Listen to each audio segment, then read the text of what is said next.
शिक्षा विभाग हरियाणा द्वारा एजुसेट प्रायोजित कार्यक्रम। प्यारे बच्चों, इंसान गलतियों का पुतला है, अर्थात वह बार बार गलतियां करता है। जीवन में सफल वही व्यक्ति हो सकता है जो गलतियों से सीख लेकर स्वयं को सुधार ले। हमारे माता पिता और गुरुजन इस कार्य को पूरा करने में हमारी सहायता करते हैं। इनके अतिरिक्त मित्र या कोई अन्य समझदार व्यक्ति भी हमें गलतियों से अवगत करवा देते हैं और उन्हें दूर करने के लिए भी प्रेरित करते हैं। याद रखें, सीख का महत्व तभी तक है जब हम उसे समझकर अपने जीवन में उतारें, वरना सब व्यर्थ हो जाता है। हमारे महापुरुष भी समय समय पर अपने प्रवचनों के माध्यम से हमारा मार्गदर्शन करते रहे हैं। जैसा कि आप जानते हैं, पुस्तकों से बढ़कर हमारा कोई मित्र नहीं होता और पुस्तकों में ज्ञान बहुत ज़्यादा छिपा होता है और ये ज्ञान हमारे जीवन में हर पल हमारी मदद करता रहता है। हम आपके लिए लेकर आ रहे हैं ये दोहे हमारी चौथी कक्षा की हिंदी की पुस्तक में रहीम के दोहे या दोहा सप्तक नाम से संकलित किए गए हैं, पाठ 11 के अंतर्गत। आइए एक बार इस शीर्षक के बारे में अपनी समझ बना लेते हैं। दोहा एक मात्रिक छंद है जिसमें 4 चरण होते हैं।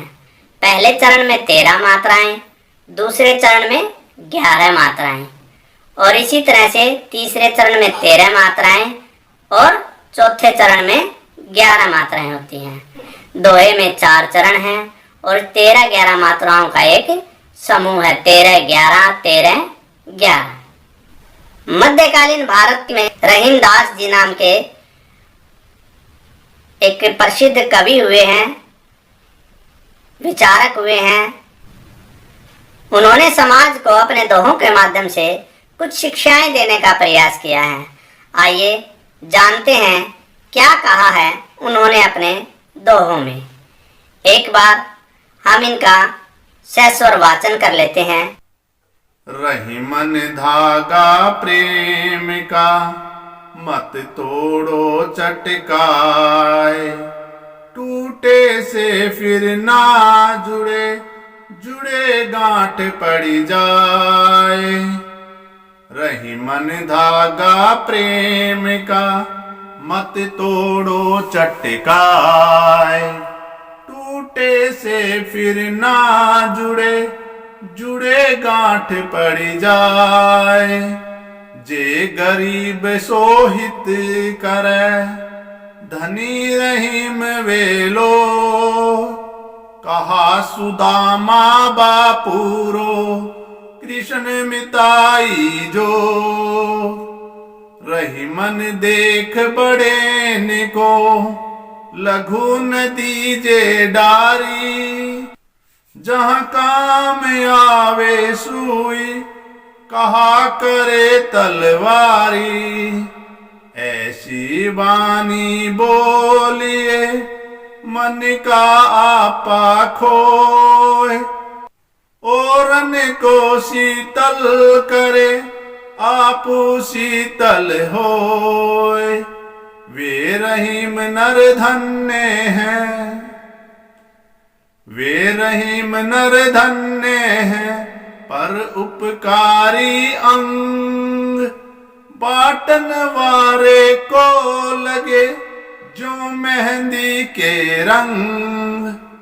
तरवर फल नहीं खाते हैं, सरवर पीने पान, कही रहीम पर काज हित, संपत्ति संचय सुजान। दोनों रहीमन एक से, जब लो बोलत नाही, जान परत है काक पिक, ऋतु बसंत के माही। अभी आपने दोहों का सस्वर वाचन सुना। आइए एक बार हम कठिन शब्दों के अर्थ जान लेते हैं, उसके बाद इन दोहों का सरलार्थ करेंगे, अर्थात व्याख्या करेंगे। हित होता है भलाई, हित होता है भलाई। मिताई, मित्रता या दोस्ती को मिताई बोलते हैं। मिताई होती है मित्रता या दोस्ती। डारी, डारी का मतलब डाल देना, डारी का मतलब डाल देना। शीतल, शीतल होता है ठंडा, शीतल होता है ठंडा। उपकारी, उपकारी होता है उपकार करने वाला या भला करने वाला। तरुवर, और तरुवर कहते हैं हमारे पेड़ को, तरुवर होता है पेड़। पियही, पियही होता है पीते हैं, पियही होता है पीते हैं। परकाज, दूसरों के काम, परकाज होता है दूसरों के काम। संपत्ति, संपत्ति होती है धन दौलत, संपत्ति धन दौलत। सुजान, सुजान सज्जन व्यक्ति को भी कहते हैं और बुद्धिमान को भी।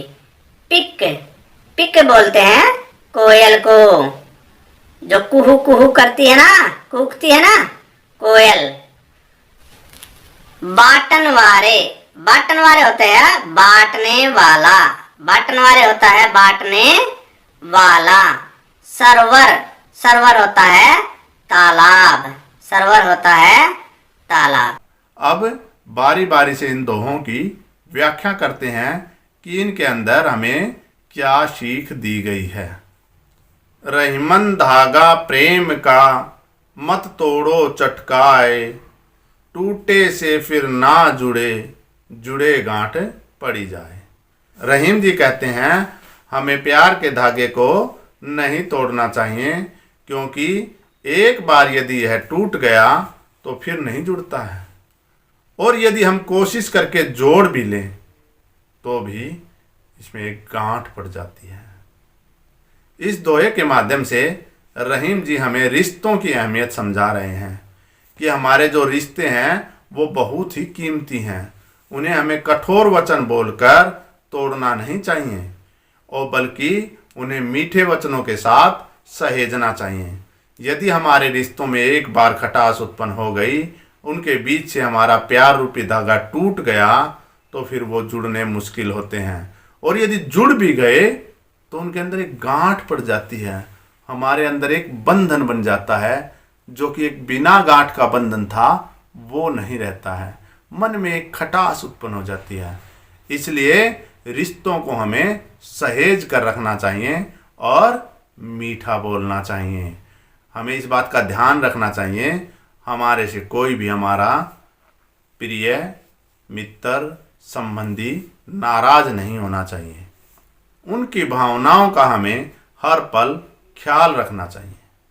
जे गरीब सो हित करे, धनी रहीम वो लोग, कहाँ सुदामो बापुरो, कृष्ण मिताई जो। रहीम जी कहते हैं जो गरीबों का भला करता है वे लोग ही धनी होते हैं। कहा सुदामो बापुरो, कृष्ण मिताई जोग। बापुरा बेचारे को बोलते हैं।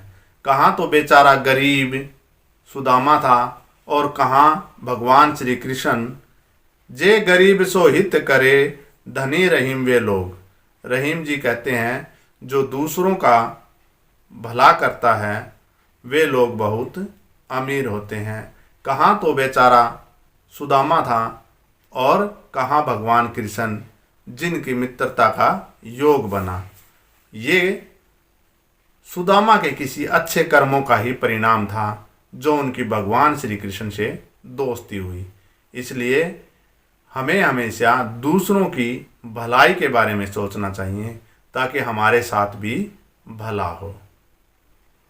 रहीमन देख बड़ेन को, लघु न दीजे डारी। रहीमन देख बड़ेन को, लघु न दीजे डारी। जहां काम आवे सुई, कहा करे तलवारी। यहाँ रहीम जी कहते हैं बड़ी वस्तु को देखकर छोटी को भूल नहीं जाना चाहिए, क्योंकि जहाँ सुई काम आती है वहाँ तलवार का कोई काम नहीं। इसलिए हर वस्तु का अपना महत्व है, हर व्यक्ति का अपना महत्व है। आपको उन सब को बराबर सम्मान देना चाहिए। ऐसी बानी बोलिए मन का आपा खोए, औरन को शीतल करे आपू शीतल होए। रहीम जी कहते हैं कि ऐसी वाणी बोलनी चाहिए, बानी मतलब आवाज़, ऐसी वाणी बोलनी चाहिए, ऐसी बानी बोलिए मन का आपा खोए, औरन को शीतल करे आपू शीतल होए। यहाँ रहीम जी कहते हैं कि हमें ऐसी वाणी बोलनी चाहिए जो मन का अहंकार घमंड को खो दे, यानी कि हमारे अंदर किसी तरह का घमंड ना बचे। हमें इस तरह के शब्दों का प्रयोग करना चाहिए, इस तरह की बातें दूसरों के साथ करनी चाहिए। औरन को शीतल करे आपू शीतल होए, यानी कि ऐसे मीठे वचन दूसरों को भी ठंडा करते हैं और हमें भी ठंडक प्रदान करते हैं, क्योंकि इसकी वजह से हम अपना आपा खो देंगे, क्योंकि आपा खोने से ही अहंकार हमारा समाप्त हो जाएगा और हमें भी ठंडक मिलेगी। अर्थात हमें मीठे वचन बोलने चाहिए। वे रहीम नर धन्य हैं पर उपकारी अंग, बाटन वारे को लगे जो मेहंदी के रंग। इस दोहे में रहीम जी कहते हैं वे लोग धन्य हैं जिनका शरीर दूसरों की भलाई में लगा रहता है, क्योंकि जिस प्रकार बांटने वाले के हाथों में ही मेहंदी अपने आप लग जाती है, उसी प्रकार भलाई करने वाले व्यक्ति का अपने आप भला हो जाता है। अर्थात हमें हमेशा दूसरों की भलाई करनी चाहिए और हमारा भला अपने आप होता रहेगा। तरुवर फल नहीं खात हैं सरवर पीही न पान, कही रहीम पर काज हित संपत्ति संचय सुझान। इस दोहे में रहीम जी कहते हैं तरवर फल नहीं खाते, यानी कि पेड़ कभी अपने फल नहीं खाता, और न ही सरवर, सरवर अर्थात तालाब, तालाब भी अपना पानी नहीं पीता है। रहीम जी बताते हैं कि पर काज हित ही अच्छे व्यक्ति अपनी संपत्ति का संचय करते हैं, यानी कि इकट्ठी करते हैं।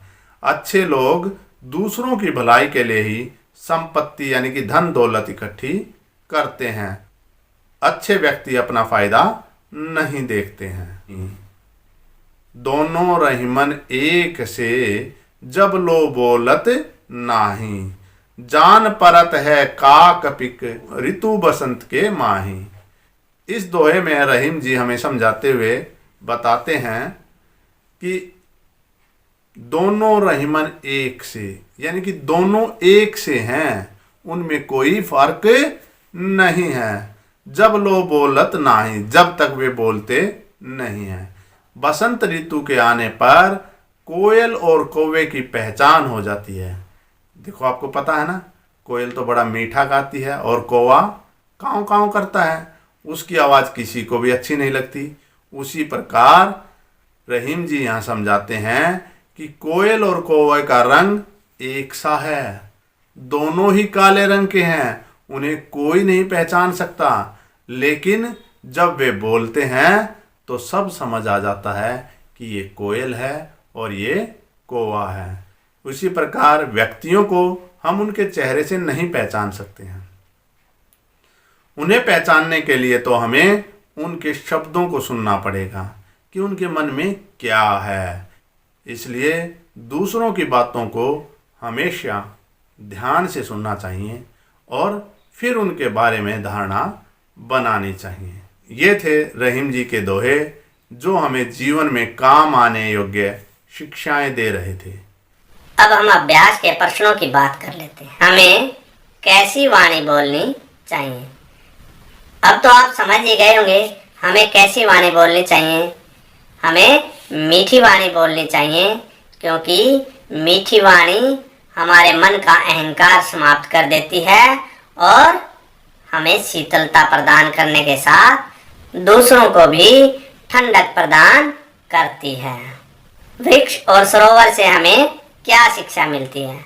देखिए, वृक्ष अपने फल नहीं खाते हैं और सरोवर अपना पानी नहीं पीता है। ये दूसरों को अपनी वस्तुएं देते हैं, यानी कि दान करते हैं। वृक्ष और सरोवर से हमें दान करने की शिक्षा मिलती है। दोहे में कृष्ण और सुदामा की मित्रता का उदाहरण क्यों दिया गया है? देखिए, सुदामा बहुत ही गरीब व्यक्ति था, एक दरिद्र ब्राह्मण था, जबकि भगवान श्री कृष्ण द्वारिकाधीश कहलाते हैं। वो राजकुल से संबंध रखते थे, राज परिवार से संबंध रखते थे। एक राज परिवार का व्यक्ति यदि किसी गरीब से मित्रता करता है तो जरूर उस गरीब व्यक्ति के कुछ अच्छे कार्यों का फल होता है। दोहे में कृष्ण और सुदामा की मित्रता का उदाहरण इसलिए दिया गया है ताकि सब ये जान सकें, यदि हम अच्छे कर्म करेंगे तो हमारा संबंध भी किसी अच्छे व्यक्ति, राज परिवार या अच्छे कुल से हो सकता है। कोए और कोयल में अंतर कैसे कर सकते हैं? कोयल और कोए में अंतर हम उनकी आवाज से कर सकते हैं। दोहे की पंक्तियों को पूर्ण करें। कही रहीम पर काज हित। सोचो, दोहे को याद करो, क्या था उसके अंदर?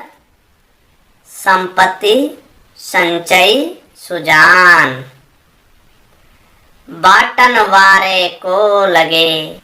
सोचो सोचो, जो मेहंदी के रंग, टूटे से फिर ना जुड़े। हाँ, सोचो आगे क्या आना चाहिए? जुड़े गांठ पड़ी जाए, जुड़े गांठ पड़ी जाए। अब करते हैं आपकी बात। आपकी बात में हमारा कोई रोल नहीं, सब आपका है। बस हम तो एक बार आपसे बात करते हैं। इसमें आप ज़रूरतमंदों की सहायता किस प्रकार करते हैं? अब बताएं, आप कैसे करते हैं? कोई ज़रूरतमंद व्यक्ति आपके दरवाजे पर आ जाए, वो रोटी की मांग करे, खाने की मांग करें, तो आप क्या करेंगे? यदि आप कहीं जा रहे हैं और कोई व्यक्ति सड़क पार करना चाहता है, तब आप क्या करेंगे? इसी तरह कोई व्यक्ति प्यासा है, वह आपसे पानी की मांग करता है, तब आप क्या करेंगे? इसी तरह की बहुत सी ज़रूरतें हैं और उनका एक ही जवाब है कि हम उनकी मदद करेंगे। आप ज़रूरतमंद की किस प्रकार सहायता करते हैं, महज इतना मत लिखना, ये भी लिखना कि आपने किस प्रकार से उसकी सहायता की थी। कोयल और कौवे में से आप किस को पसंद करते हैं और क्यों? देखिए, न तो कोयल आपको कुछ देती है, न कौवा आपसे कुछ छीनता है।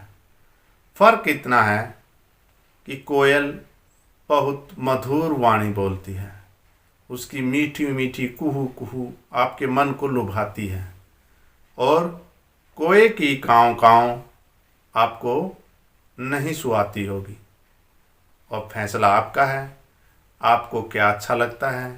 देखिए, सबको मीठी वाणी पसंद है, क्योंकि मीठी वाणी तो सबका हृदय शीतल कर देती है। तो आपको भी कोयल ही पसंद होगी। फिर भी जो भी आपको पसंद हो आप बता देना, क्योंकि ये आपकी बात है। आपको कौन सा मौसम पसंद है, कोई 2 कारण बताएं। अब देखिए, मौसम मुख्य रूप से हमारे 4 मौसम आते हैं। सर्दी, जब ठिठुरन होती है। गर्मी, सारा शरीर पसीने से तरबतर हो जाता है। बारिश, कहीं कीचड़ हो जाता है, मच्छर हो जाते हैं। और एक होता है बसंत का मौसम। बसंत के मौसम में चारों ओर हरियाली छा जाती है, फूल खिल जाते हैं, तितलियाँ उड़ने लगती हैं, भंवरे गाने लगते हैं, चारों ओर खुशी का आलम हो जाता है। तो भला खुशी के आलम को छोड़कर कोई और मौसम को क्यों पसंद करेगा? मुझे बसंत का मौसम पसंद है। आपकी आप जानो कि आपको क्या पसंद है। अपनी नोटबुक में लिख देना, हम देख लेंगे आपको क्या पसंद है, क्योंकि ये आपकी बात है और आपकी बात के तो आप राजा हैं। तो जो भी आपको पसंद हो लिख देना। अब कर लेते हैं भाषा की बात। दिए गए शब्द शुद्ध नहीं लिखे गए हैं, इन्हें ठीक कर कर लिखें। अब देखो यहाँ लिखा हुआ है प्रेम, प्रेम है, प्रेम तो नहीं होता ना, प्रेम होता ना, यानी कि प आधा है, प के नीचे र लगाना है और एक ही मात्रा लग जाएगी तो प्रेम बन जाएगा। संपत्ति, संपत्ति, तो ये बिल्कुल सही है। यहाँ से है, फिर आधा मैं है, प और त के छोटी की मात्रा है, तो संपत्ति बिल्कुल सही है। आप इसमें अनुस्वार भी लगा सकते हैं, संपत्ति अनुस्वार लगाकर भी लिखा जा सकता है। कृष्ण नहीं होता, कृष्ण होता है, तो हम लिखेंगे इसको कृष्ण। आशीर्वाद, आशीर्वाद में रे जो होता है वो हम बोलते हैं आशीर्वाद होता है, तो यहाँ पर आशीर्वाद। उल्टा, बिल्कुल ठीक है, उल्टा ऐसे ही लिखा जाएगा। प्रवृत्ति, प्रवृत्ति नहीं होती, प्रवृत्ति होती है। विद्यालय, विद्यालय नहीं होता, विद्यालय होता है। पढ़ें, समझें और लिखें। सोहन कैरम खेलता है, कविता कैरम खेलती है। अब देखिए यहाँ सोहन लड़का है, कविता लड़की है, तो लड़का खेलता है यानी कि पुल्लिंग और लड़की खेलती है स्त्रीलिंग। राजा लड्डू है, अब देखिए राजा है लड़का, राजा पुल्लिंग है, तो राजा लड्डू खाता है, लड्डू खाती है। लड्डू कौन खाएगी? लड्डू तो लड़की खाएगी। रानी लड्डू खाती है।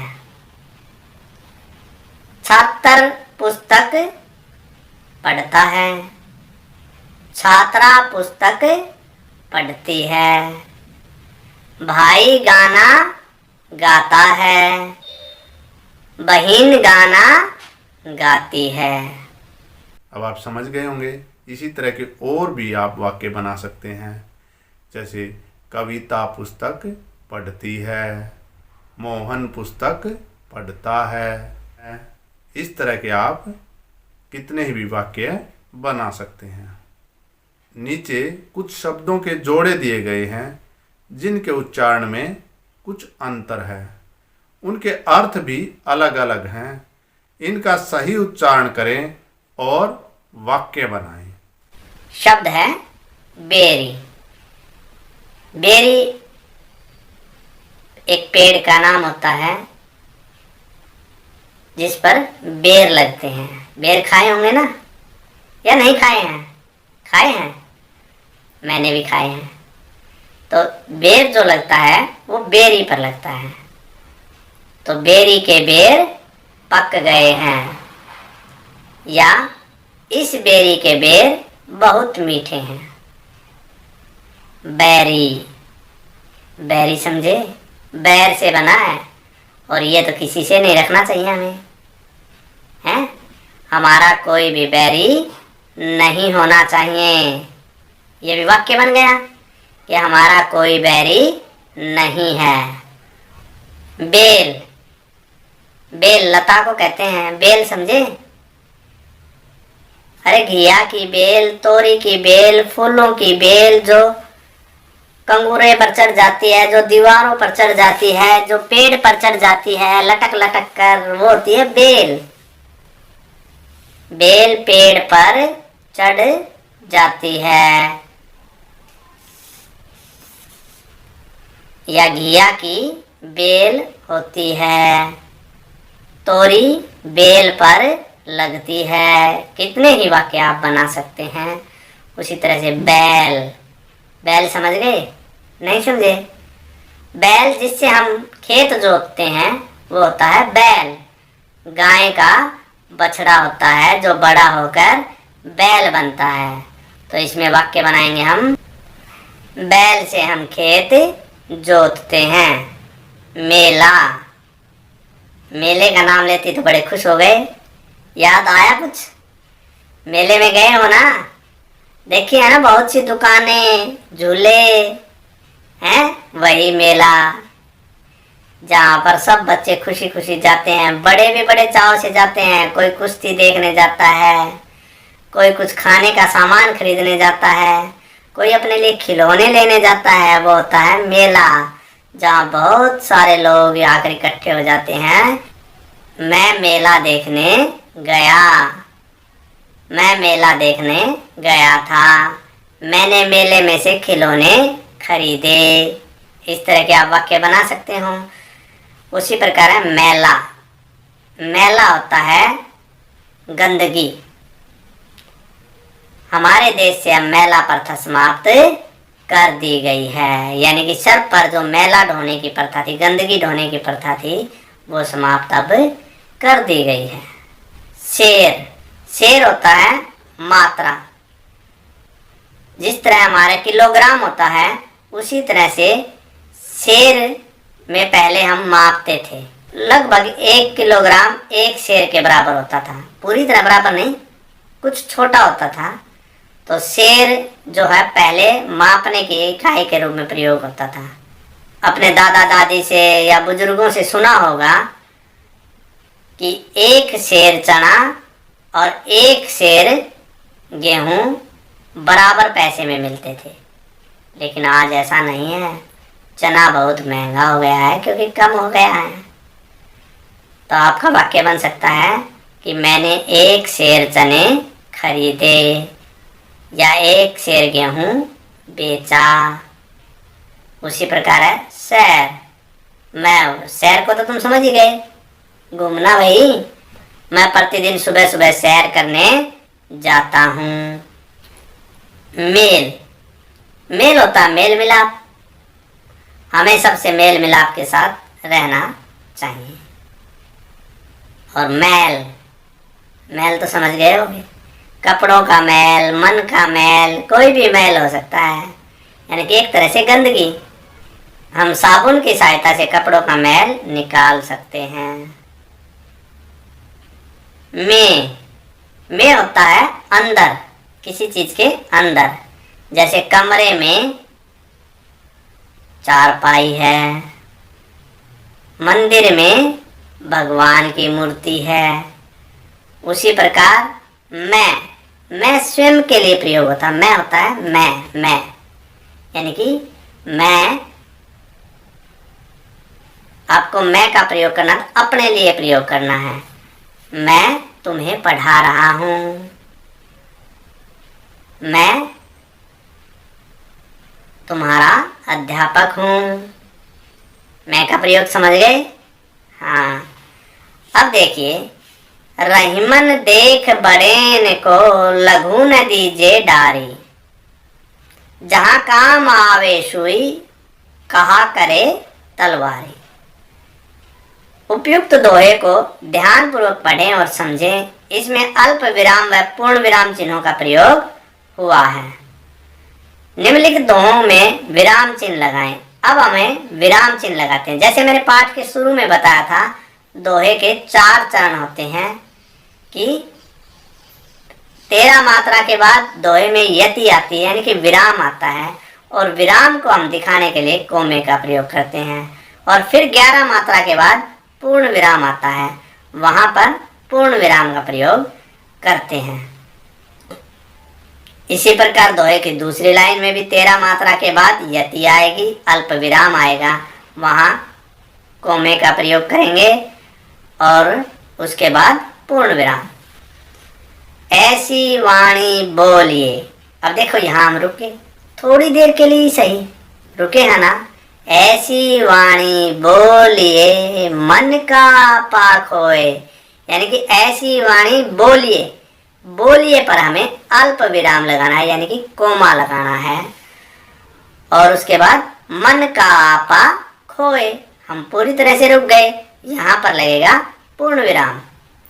ऐसी वाणी बोलिए अल्प विराम, फिर मन का आपा खोए, यहां पर पूर्ण विराम आएगा। ओरन को शीतल करे, अब यहाँ क्रय पर रुक गए तो यहाँ आएगा अल्प विराम। आपू शीतल होए, आप भी शीतल होए, यहाँ पर आ जाएगा पूर्ण विराम।